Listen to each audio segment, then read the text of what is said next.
Welcome back to Between the Lines, the podcast where we dissect the classics. I'm Alex. And I'm Sam. Today, we're diving headfirst into the turbulent world of Fyodor Dostoyevsky's The Brothers Karamazov. Buckle up, it's a long one. Absolutely. Dostoyevsky himself had a pretty intense life, right? He was involved in radical political groups, got arrested, and even faced a death sentence that was commuted at the last minute to years of hard labor in Siberia. Talk about influencing your writing. Seriously, that experience shaped his worldview and is all over his novels. The Brothers Karamazov, published in 1880, really grapples with these huge questions about faith, doubt, morality, and free will. So, what was Russia like back then? Think 19th century Russia, a society undergoing massive change. Serfdom had just been abolished, so there was social and political upheaval everywhere. New ideas were flooding in from the West, including nihilism, which basically argued that life is meaningless and traditional values are pointless. And that clashed hard with the deeply ingrained Russian orthodoxy. Exactly. It was a time of intense religious questioning and philosophical debate. Dostoyevsky was right in the middle of it all, exploring these tensions through his characters. He was influenced by thinkers like Nietzsche with his ideas about the death of God, and also deeply committed to his own Christian faith. It's this push and pull that makes his work so compelling. Okay, Sam, so The Brothers Karamazov is a hefty book. Can you give us the basic plot without spoiling too much? Absolutely. At its core, it's a family drama. You have old Fyodor Pavlovich Karamazov, a pretty despicable guy, and his three sons, Dmitri, Ivan, and Alyosha. They're all very different and have complicated relationships with their father, mainly involving resentment and money. Complicated is an understatement, right? I mean, there's a lot of tension there. Huge tension. And it all comes to a head when Fyodor is murdered. The big question then becomes, who did it? The evidence points to Dmitri, who had openly threatened his father and was desperate for money. But as you might expect, things are not that simple. So it's a murder mystery wrapped in a family saga? Exactly. Plus, there are romantic entanglements. Dmitri is in love with the beautiful and volatile Grushenka, which adds another layer of conflict, especially since his father also desires her. Ivan is wrestling with his faith and intellect, and Alyosha is trying to navigate this mess while holding on to his spiritual beliefs. It's a powder keg of emotions and ideologies. Let's dive into the Karamazov brothers themselves. We have Dmitri, the sensualist, Ivan, the intellectual, and Alyosha, the spiritual novice. Quite the trio, right? Absolutely. Dmitri, or Mitya, is driven by his passions. Think raw emotion and a real zest for life, but also a dangerous impulsiveness. He's constantly battling his desires, leading him down a path of jealousy and conflict.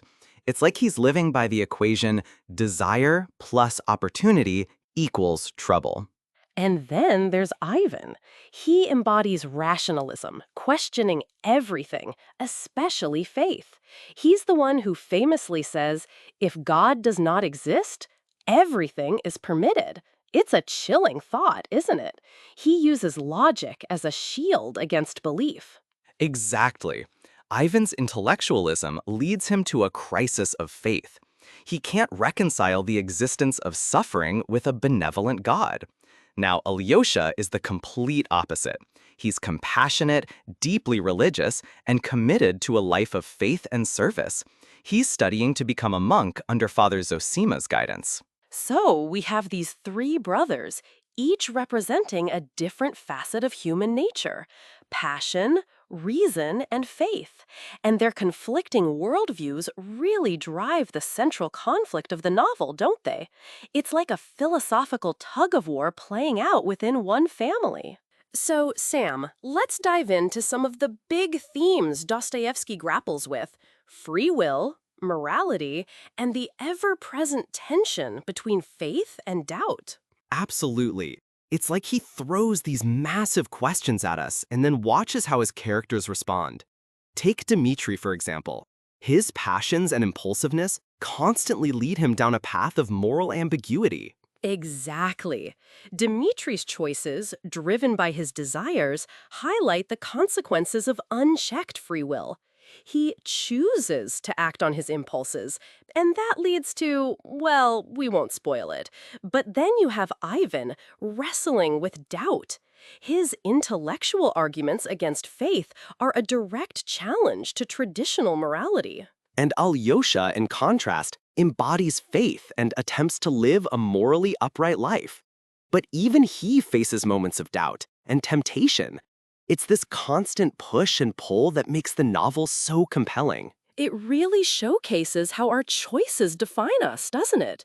Dostoyevsky seems to be asking, if God isn't real, does anything truly matter? Is morality just a social construct? And then there's the theme of guilt. Everyone in this novel seems to be carrying some kind of burden, some secret shame. It's like Dostoyevsky is saying that even if we think we can escape the consequences of our actions, guilt will always find a way to haunt us. But perhaps there's also the possibility of redemption. Let's talk about some of the other key players in this drama. First, Fyodor Pavlovich Karamazov himself. What a character, right? Repulsive is an understatement. He's the catalyst for so much of the suffering in the novel.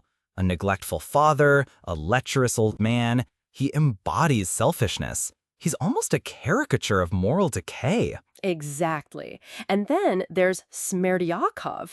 He's such a strange, unsettling figure. Definitely. The resentful servant, possibly another illegitimate son of Fyodor. He's filled with this simmering rage and a twisted kind of intellectualism. He's like a dark mirror reflecting the Karamazov family's dysfunction. And a crucial piece of the puzzle, especially when we consider the question of who actually committed the crime. Now, to provide some balance, we have Father Zosima. Ah, yes, the spiritual guide. He's the complete opposite of Fyodor, a beacon of faith, love, and understanding. He offers a path towards redemption, a counterpoint to the Karamazov family's chaos.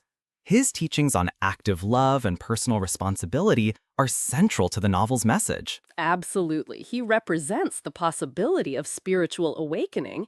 We should also briefly mention Grushenka and Katerina. Of course, two women both caught in the web of the Karamazov men's desires and passions. Grushenka, the alluring and mysterious woman who becomes the object of Dmitri and Fyodor's affections, and Katerina, the proud and tormented woman engaged to Dmitri. They add another layer of complexity to the story. Okay, Sam, let's dive into Ivan's The Grand Inquisitor. It's a story within the story, right? Exactly. It's Ivan's philosophical argument presented as a parable. He tells it to Alyosha, and it's intense. So what's the gist? Basically, Christ returns to Earth in Seville during the Spanish Inquisition. The Grand Inquisitor, the head of the church, recognizes him but imprisons him. Whoa, why? The Inquisitor argues that Christ's gift of free will was a burden humanity couldn't handle. He believes the church provides the necessary structure and control to make people happy, even if it means sacrificing truth. So it's all about trading freedom for security? A classic philosophical dilemma. Precisely. The Inquisitor claims that most people crave certainty and are relieved to be told what to believe. He says Christ overestimated humanity's strength. Think about it. Is imposed happiness truly happiness? That's a heavy question. It challenges the very foundation of faith and individual responsibility. It's like, is it better to be a happy sheep or a questioning, potentially miserable human? And the story ends with Christ silently kissing the Inquisitor before being released. It's ambiguous but powerful. What does that kiss mean? Is it forgiveness, understanding, defiance? It's left open to interpretation, which is what makes it so compelling. So, Sam, why do you think The Brothers Karamazov still resonates today? It was written in the 19th century, after all. I think it's the timelessness of the questions it poses. Family conflict, the search for meaning, moral responsibility, these are things humans grapple with in every era. The Karamazovs are an extreme example, but their struggles mirror our own internal battles. Absolutely. And the exploration of faith versus doubt is particularly relevant, especially in our increasingly secular world. Ivan's intellectual rebellion against God, for example, is something many people can relate to, even if they don't articulate it in the same way. It really hit me when thinking about moral responsibility. We live in a world where it's easy to deflect blame, to say, it's not my fault. But Dostoyevsky forces us to confront the idea that we are all interconnected, that our actions have consequences, even unintended ones. It's a tough read, no doubt, but a rewarding one for our listeners. Just dive in. Don't be intimidated by the length or the philosophical weight. Let the story wash over you and see what resonates. It's a book you can return to again and again and always find something new. Agreed. And we'd love to hear your thoughts. Read The Brothers Karamazov, then share your insights with us. Until next time, happy reading!